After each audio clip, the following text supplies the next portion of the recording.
Welcome to episode 432 of That Triathlon Show, the podcast presented by scientifictriathlon.com. I'm your host Michael, and on today's episode I have a solo episode where the format is coaching thoughts, which is something that readers of the Scientific Triathlon newsletter are probably quite familiar with. And for long-time listeners, it is similar to what I did back in the TTS Thursday series, where I picked one particular topic and discussed it in some depth. It's not exactly the same though, because in that context, I was quite structured and ordered, having episodes dedicated to swim, bike, and run training, then strength training, racecraft, nutrition, and so on.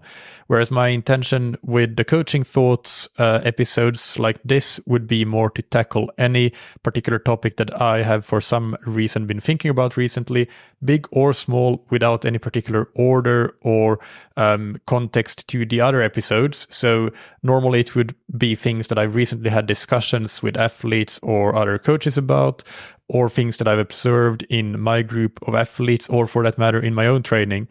And this means that these topics are often quite contextual, for example, contextual to a certain type of athlete that I'm working with. And I will, of course, explain that for each topic, but I do want to make it really clear that a lot of these topics I bring up I bring them up as food for thought that may or may not be applicable to you, as especially when we're dealing with the finer details of training, the nuances rather than the big picture stuff. There is nothing that is universally applicable. It always depends on the context. But I'll do my best to explain this as well as possible for each particular topic. And you be the judge of how that works. I'm definitely keen to hear your feedback on how you enjoy this episode format. But before we get into the meat of this episode, big thanks to our sponsors, Precision Fuel and Hydration. Precision Fuel and Hydration create carbohydrate and electrolyte products that are effective, practical, and tasty. And they have just come out with an exciting new announcement that they are the official hydration partner of the 2024 Ironman and Ironman 7.3 European Series races, including the World Championships in Nice.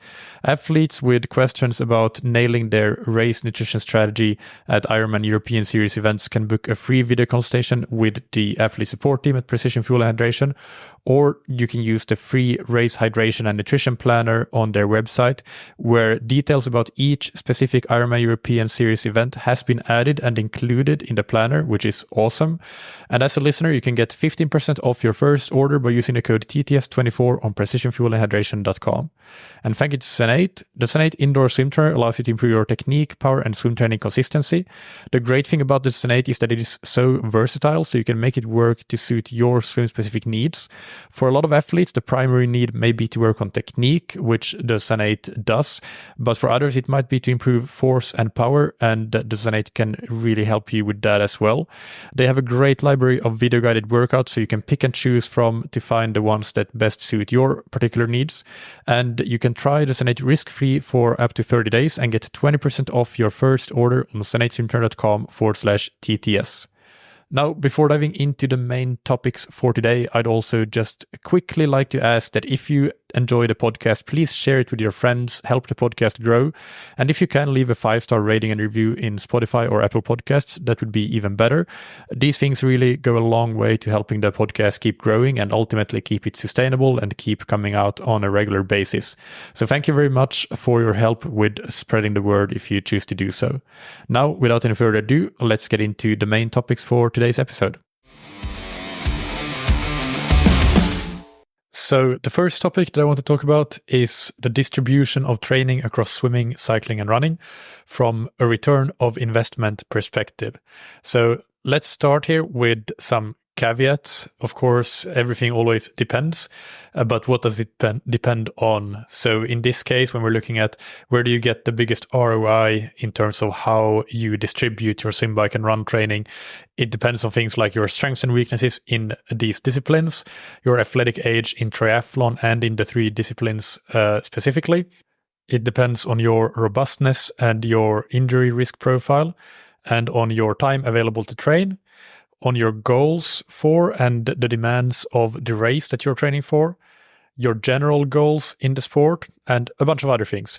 But let's, for argument's sake here, say that you're a fairly experienced athlete, you're pretty even across swim, bike, and run. You train at a moderate volume, let's say 10 to 12 hours per week, and you're quite robust and haven't had any soft tissue overuse injuries or bone stress injuries in the last few years. In this case, this particular coaching thought is that for an athlete that is quite evenly strong in the three disciplines, is not already doing huge running volume and have proven themselves to not be prone to injuries, in many cases, I think that running is the discipline that offers the highest return on investment of the three disciplines. If you, for example, find yourself with an additional hour or two per week to train, or you're maybe just examining how you're currently distributing your training hours and wondering whether you should make any changes to that distribution. So now, to be clear, I am not saying this in any way as a hard and fast rule. This is just a thought to consider in your own context. I have considered it in the context of many athletes that I coach, and I find that there are quite a few cases where it holds true, but there are definitely cases where it does not. So the main examples of when it maybe does not hold true is when an athlete is susceptible to running injuries. Obviously, then you generally don't get a higher return on investment by focusing more on the running side of things. You get the opposite generally, because it typically ends up in injury. So you shouldn't go down that path.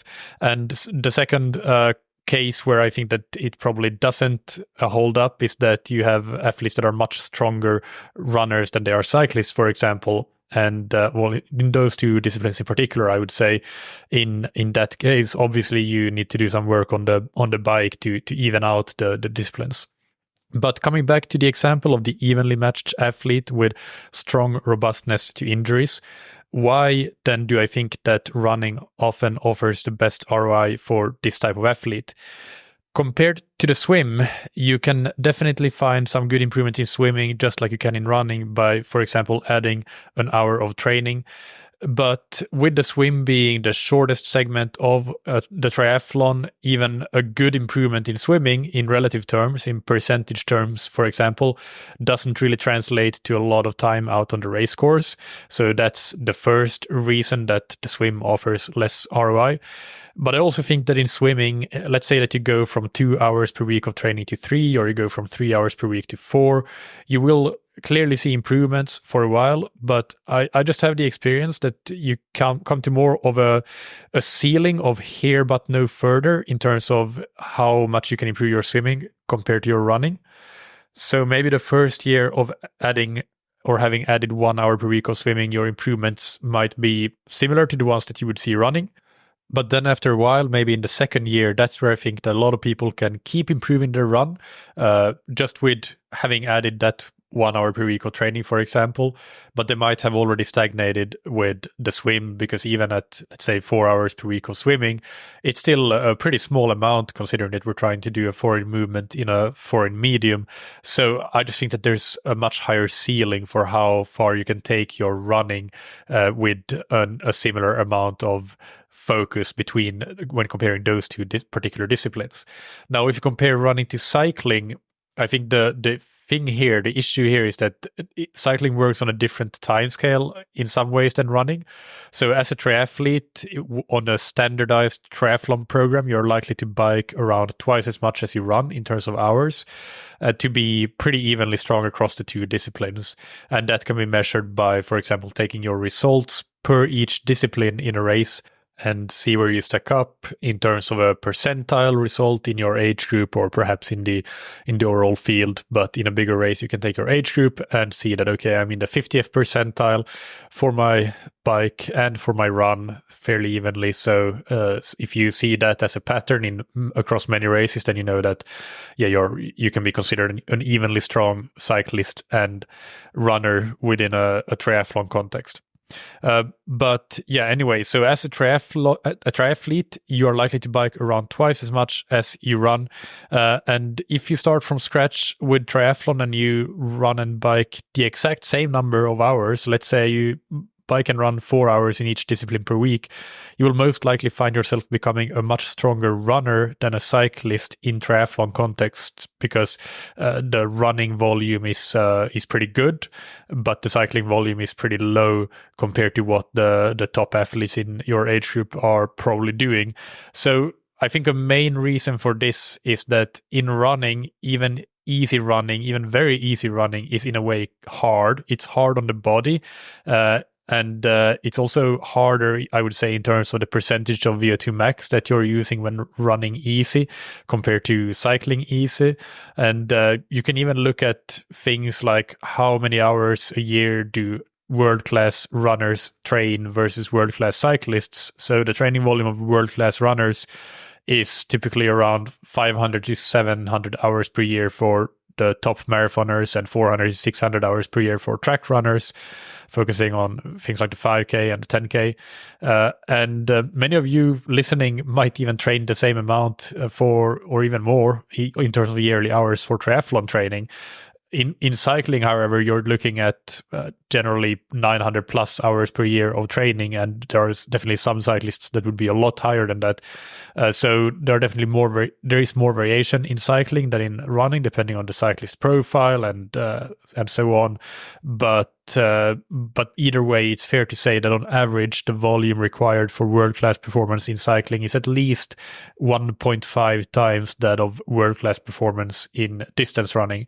So basically, this is a long-winded way of saying that I think that going from 3 hours to 4 hours of running, for example, is a relatively big jump towards quote-unquote best practice, and therefore can have a big impact, whereas going from 6 to 7 hours per week of cycling is, of course, still extremely positive and over the long term should have a big positive impact, but I don't think it just moves the needle quite as much as adding that 1 hour to running, just because the percentage increase towards quote-unquote optimal is smaller than in the case of running.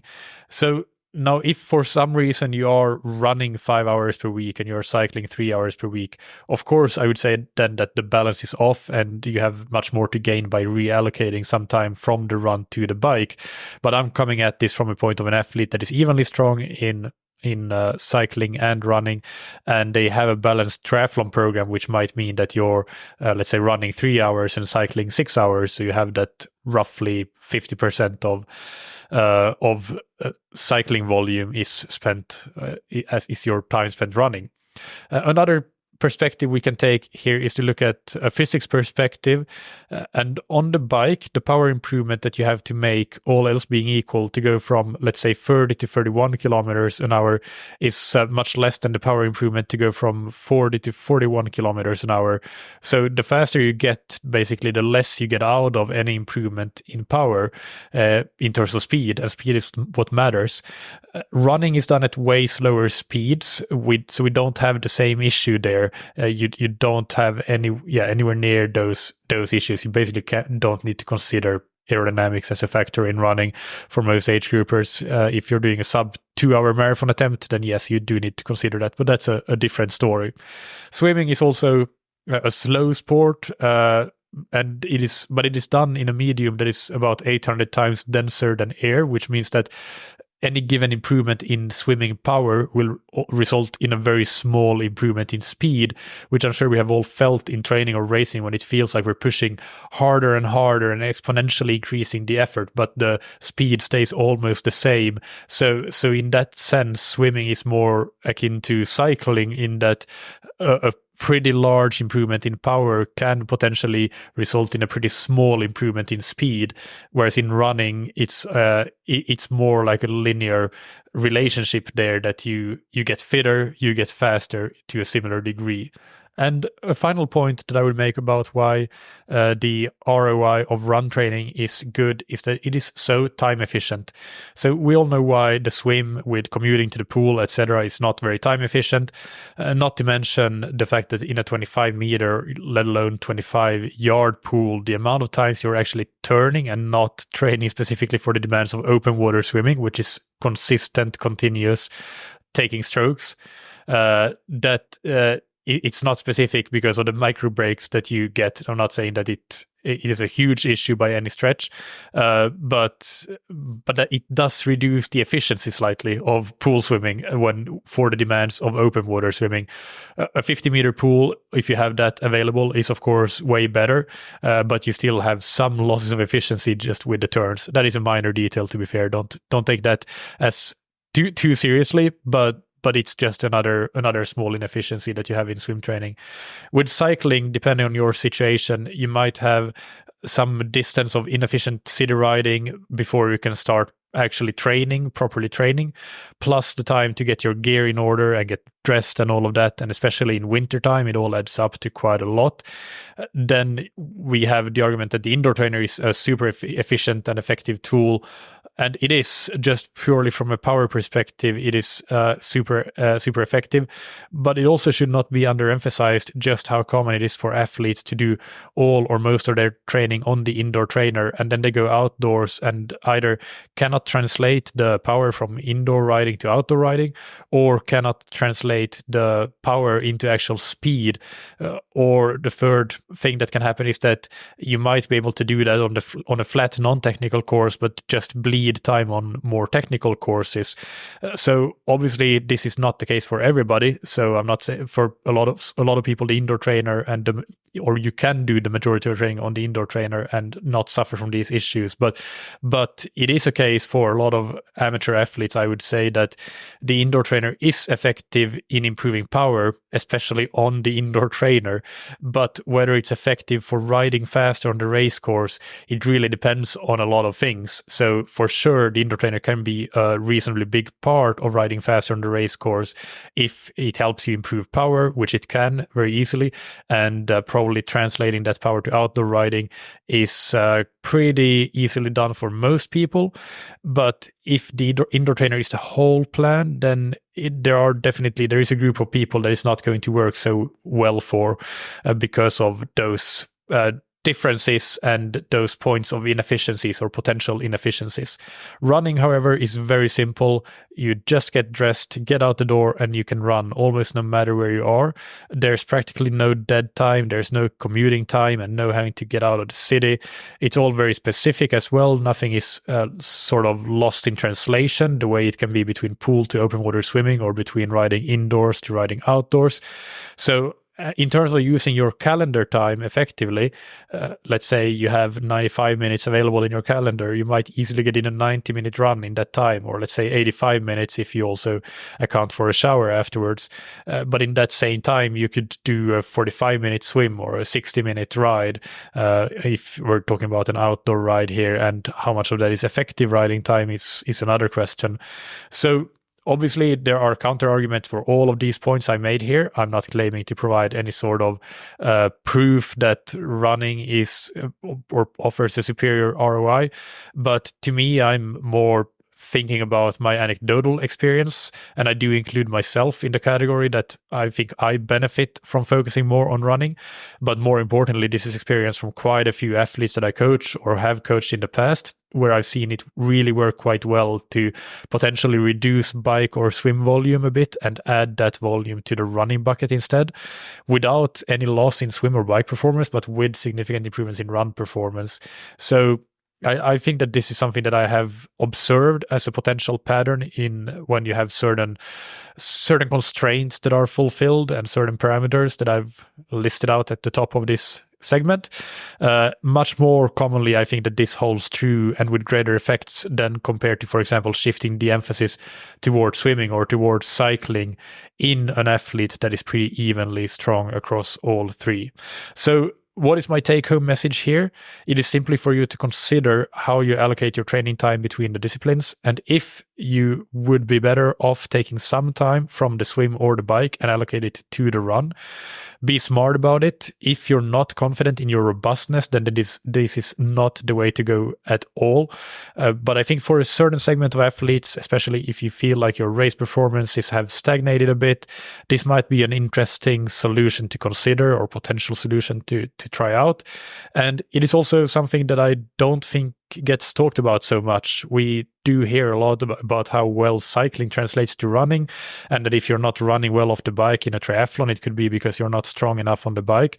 And that's not incorrect at all, but I also think that sometimes the pendulum almost swings too much in favor of talking a lot about the bike and how important it is, or even the swim, and the running gets underappreciated sometimes. So the run is basically an area that is very trainable in the context of amateur triathletes anyway, and it does require consistent work and consistent kilometers or miles, but the actual time you need to put in is nothing crazy to get those consistent improvements, especially compared to biking and swimming, and especially when we look at actual calendar time and not just active training time.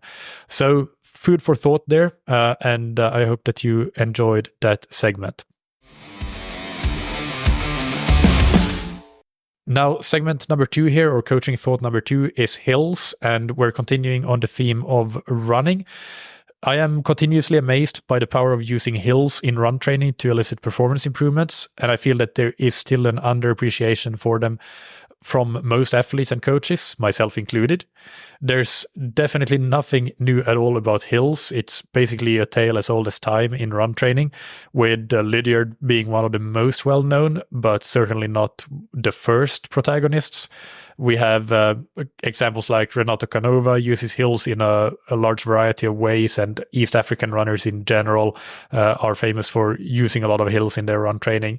And I think the reason that hills have come to be underappreciated, maybe more so among triathletes, to be fair, than among runners even, is because in this day and age, we are a bit fixated on being able to measure everything and having very exact pace targets. And that's often not possible with hills, although you can easily do it if you always use the same hill for the same type of workout with some clear landmarks as your start and stop points. Then the stopwatch is your measurement, and you can't fool the stopwatch. It's basically the cold hard truth. But anyway, I also speak for myself here because I know that some of my best running fitness has come when I have been doing weekly long hill reps, in addition to a lot of general aerobic running on hills. But even knowing this, I find myself doing or tending to get to the track or to the flat roads and for my harder workouts and closely targeting and monitoring my paces. And this is, as a bit of a side note, a great example of why even coaches should have coaches. I do not at the moment, but it's not that I don't know that I benefit from hills. I do know it, but I fail to be objective about it. I let myself think that for some reason, for me, it's really important to run specific paces, even though I see in so many athletes that I coach that hills are oftentimes way better than tracks if you want to actually improve your run. So from this personal experience as an athlete, I fully get why people opt out of hills, because you want to see yourself hitting those faster paces. But I just think that as a coach, my advice would be for you to consider using hills and use them quite a lot in your run training. It does go for bike training as well, by the way. And we discussed that a bit in the last episode or 2 episodes ago, I should say, with Mel McQuaid. But that's not the topic of today's discussion. So coming back to, why should you use, what are the positives of using hills in run training? To me, in my opinion, the main ones are that, first of all, you have an increased mechanical work requirement of running uphill, and it needs to be met by increased muscular activity. So you basically force your muscles and your joints to work harder. And the second one being that you do that while having less impact stress due to the lower speeds. So you have lower risk of injury, although there are certain muscles that are heavily engaged that you need to be a bit careful with, like the hamstrings. So it might depend a little bit on what kind of propensity for injuries you might have. But to give one example, I think it's a really nice example of an athlete that I coach who quite recently had a breakthrough Olympic distance run. It was a 32:44 10K, a full length 10K on a very hilly course. And in a build up to that race, every single one of his harder run sessions, except I think one session in taper week, was some kind of hill session. So it was either a continuous hilly tempo run, which ranged from 8 kilometers to 14 kilometers of continuous tempo work, or it was hill reps that were usually 2 to 4 minutes long, and those were usually done on the treadmill. And because all of the work was so hilly. The speeds that this athlete was running in training were always 4 minutes per kilometer or slower, 4 minutes per kilometer being 6 minutes, 26 seconds per mile, even in those hard runs at 10K and 5K efforts in some of those hill rep sessions. But it was done on steep gradients. So, for example, those hill rep sessions was on 6% grades. But then in the race, which also was quite hilly, that is a 32:44 10K, which translates to 3:16 kilometer pace or 5:16 mile pace. So as I said, this was a huge breakthrough race, and it just shows a great example of how hills just gives you the ability to really, really be strong, run strong, and running strong is often the same as running fast, because 3:16 pace, 5:16 pace per mile is not super fast. It's compared to a sprinting speed. It's not that fast at all. So it's more about having the strength to maintain a fairly high pace for a long, long time. And that's really where hills shine and come into their own.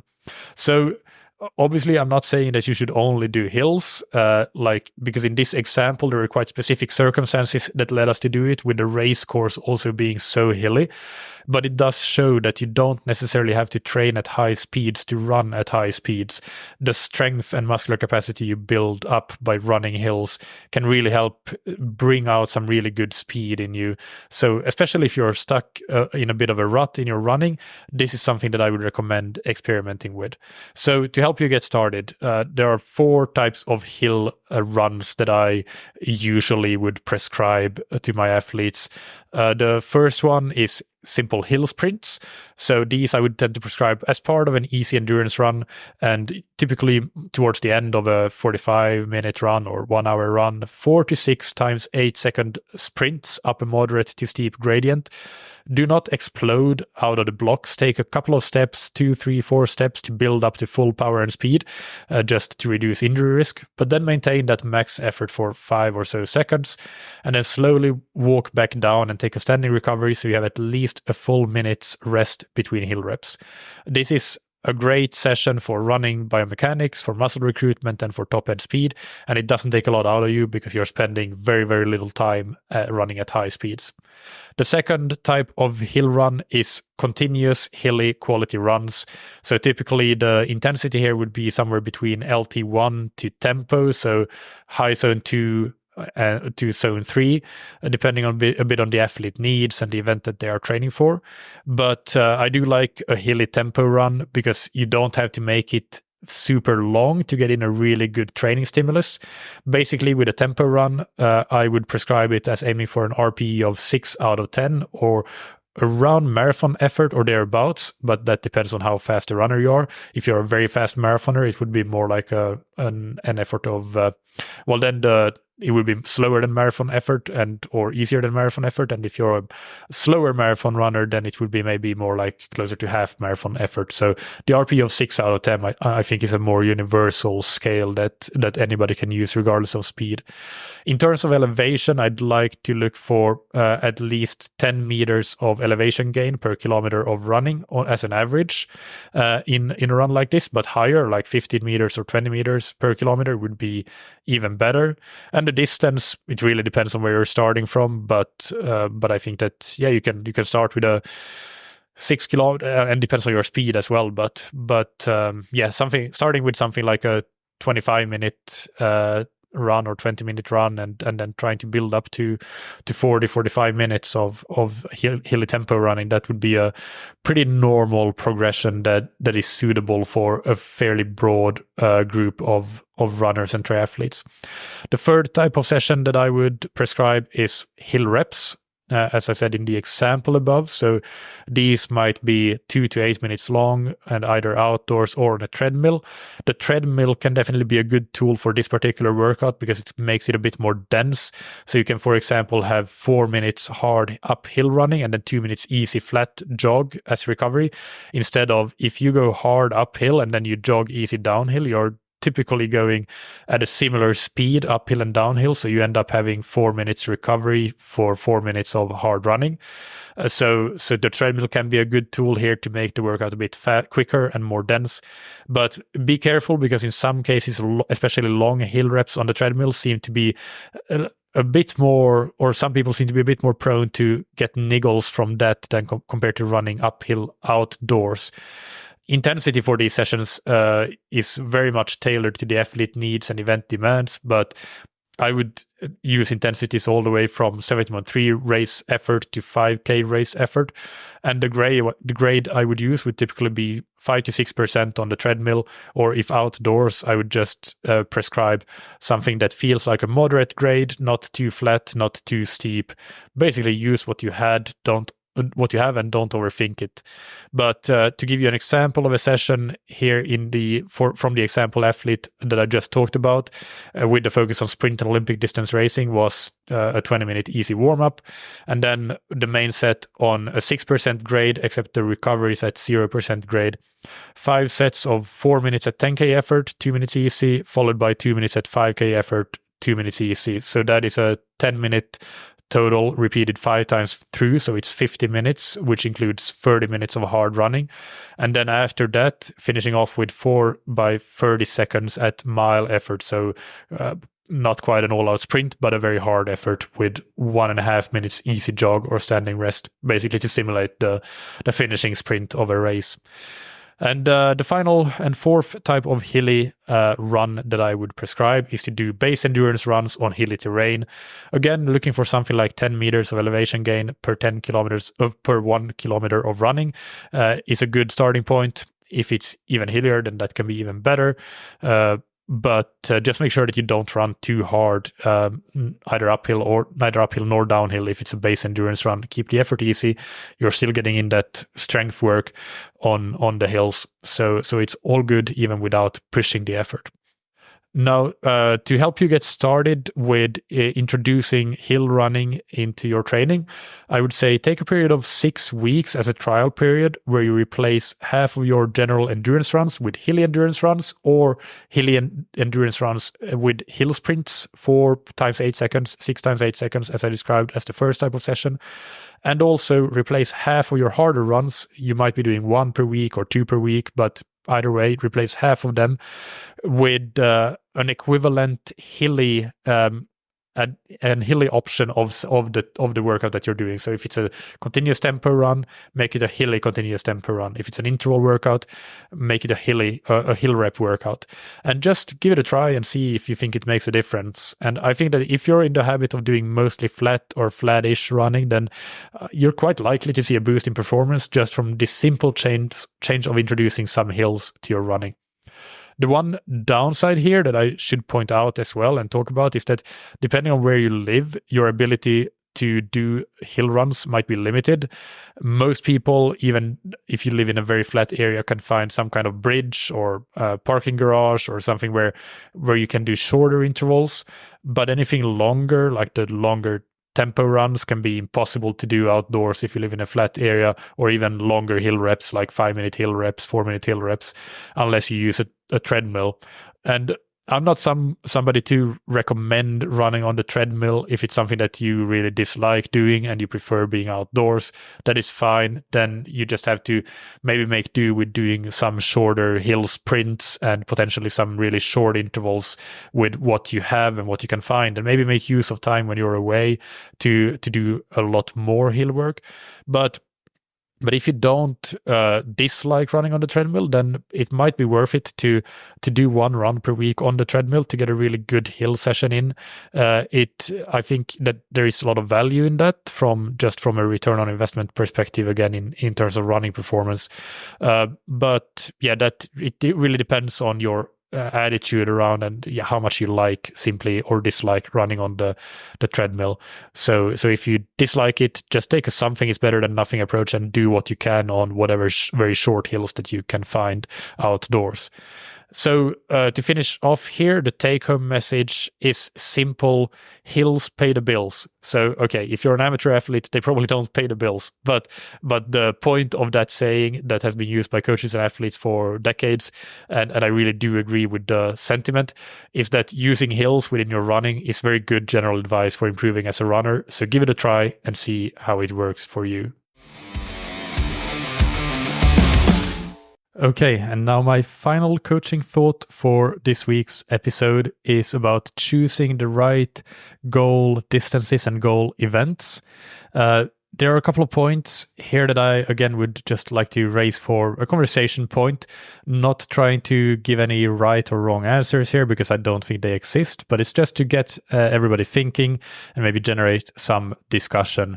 So as a starting point, I think that there is a tendency in endurance sports to think that shorter distances and events are somehow inferior to longer distances, or that they are just stepping stones towards longer distances. This is very similar in triathlon and in running as well. It's almost assumed in running, for example, that your main goal is always to run a marathon or even an ultramarathon. And in triathlon, the thinking goes that you do sprint and Olympic distance races either because you're new to triathlon, so that you're still building up to half and full distance racing, or you're doing it casually or in preparation for your main goal, which is of course a half or a full distance race. And I think that as a triathlon community, we have to stop thinking in this way because it's neither healthy for us personally nor for the sport as a whole.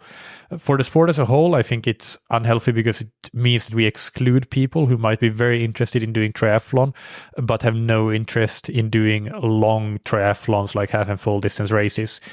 And there is that, because there is that obsession with and focus on longer distances, they might not even be aware that triathlon is not the same as Ironman and Ironman distance racing.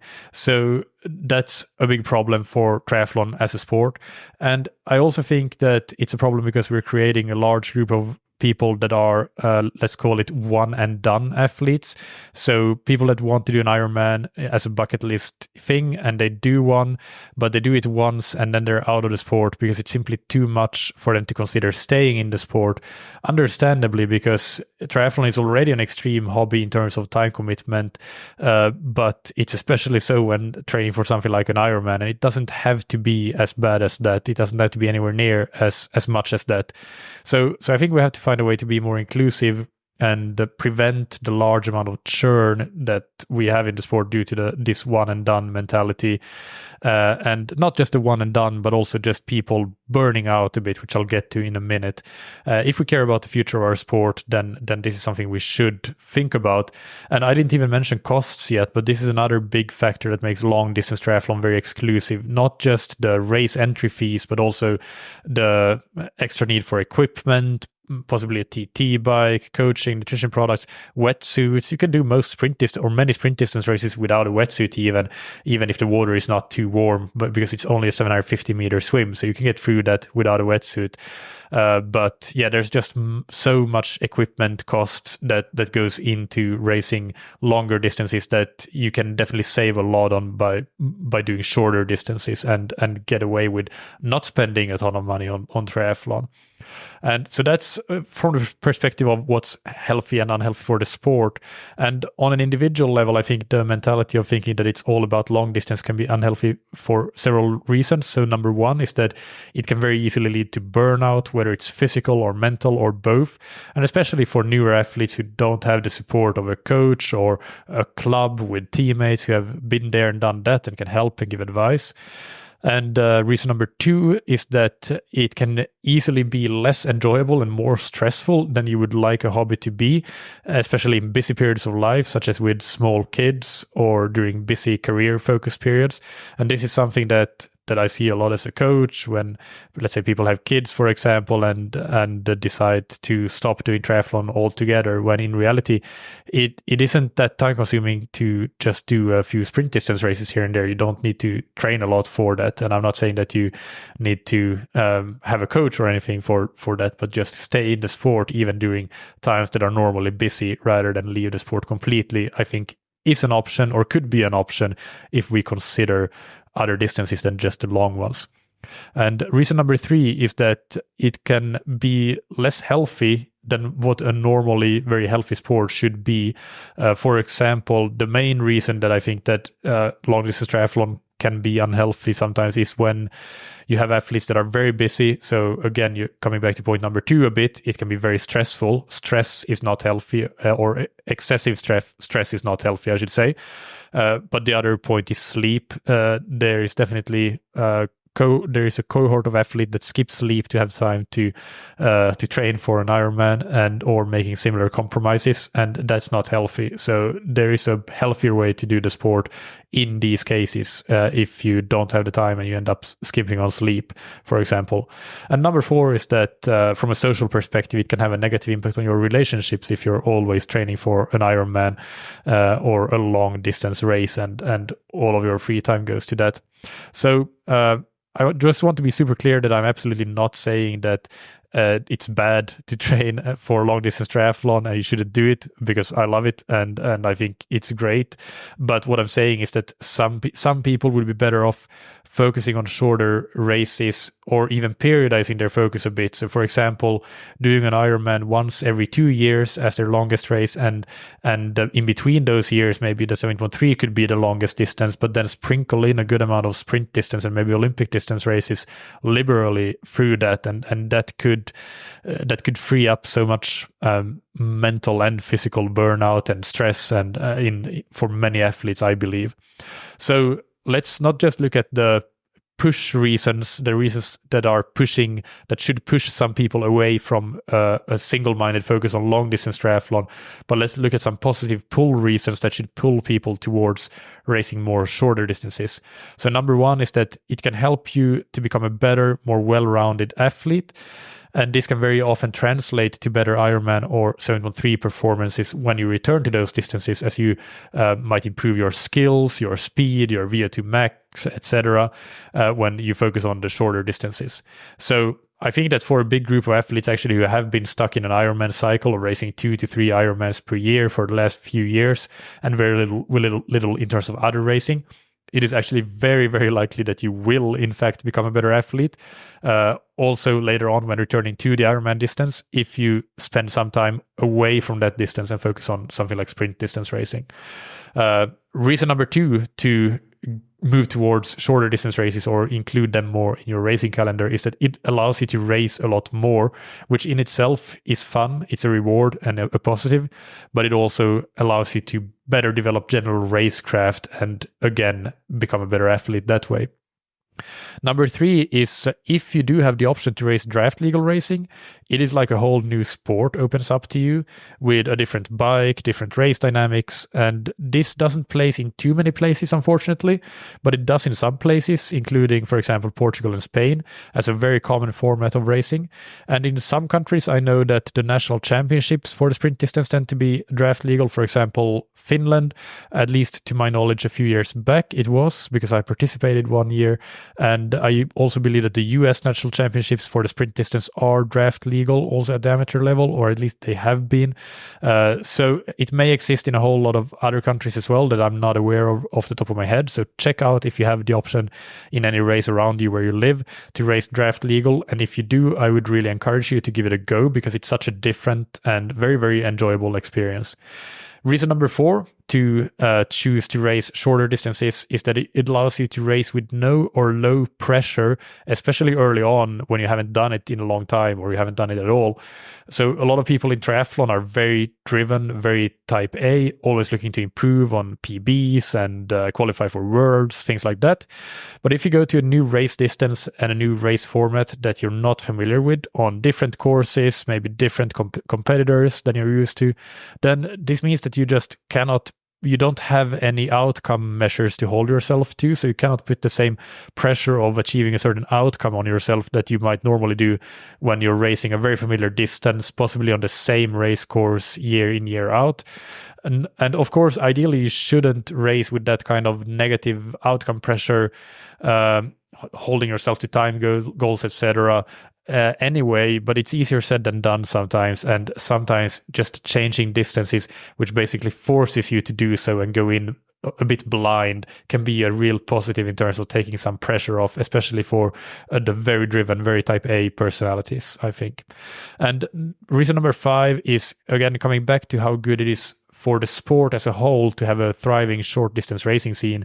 When you're choosing to race in that arena, you're supporting the growth of the sport as a whole by supporting grassroots events that are more inclusive and accessible to more people.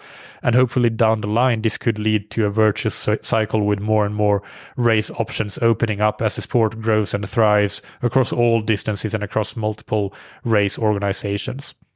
Another thing that I want to mention is that as I'm planning this episode, we are a few days after Ironman Texas, and there is once again a lot of talk about big pelotons of athletes riding together in what nominally is and should be a non-draft race, but in practice is anything but.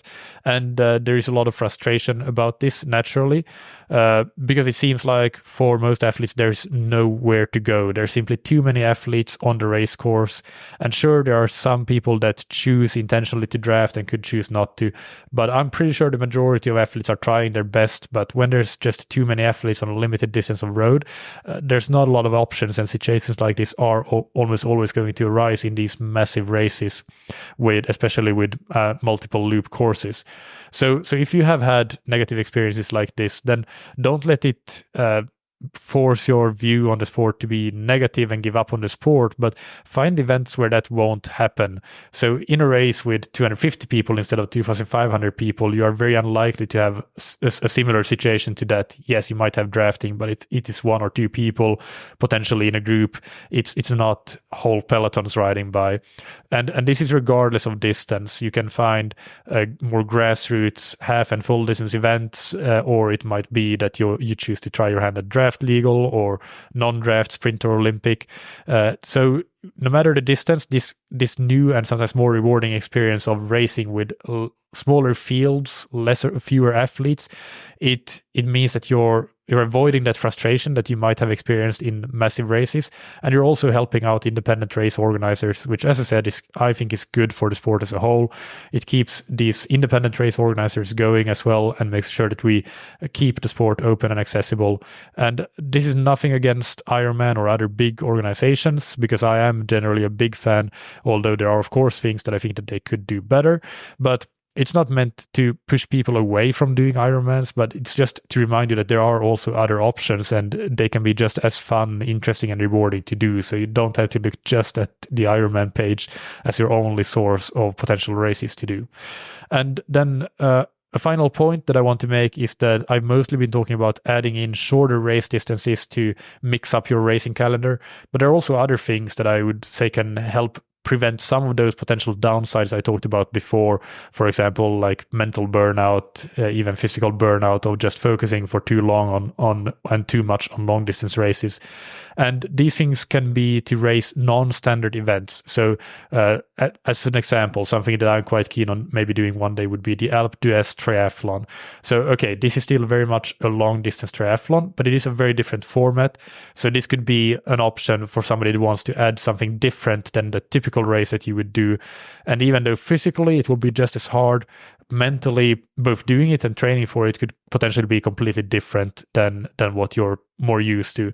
Another similar example would be extreme triathlons like the Norseman.